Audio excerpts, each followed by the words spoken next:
tu svoji držku stejnou mrdé, ty jeden vyjebanej tlustoprdé. Tak, děti, na místa. Máme toho dneska hodně. To máme, pane Klobouku. Tak, děti, a teď začneme matematickými úlohami. Kolik je 5x2? No tak, děti, nestyďte se, zkuste mi to spočítat. Ano, Klajde? 12. No dobře, mohl by mi to říct někdo, kdo není úplný dement? Nikdo? No tak, nebojte se. Myslím, že to vím, pane Geriste. Drž hubu, mužče! Ale to neříkej, ty zasranej žide! Eriku, ty jsi řekl sprosté slovo? Žid? Ne, on myslí zasranej, ve škole nesmíš říkat zasranej. Kyle! A proč kurva ne? Eriku! Ty vole, vždyť si řekl kurva. Stanley! Kurva! Kenny! Co je na tom? To nikomu nevadí. Kurva.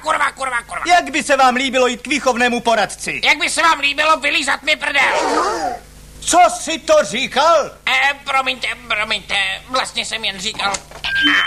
Jak by se vám líbilo vylízat mi prdel, pane Geriste? Kurva, ty vole.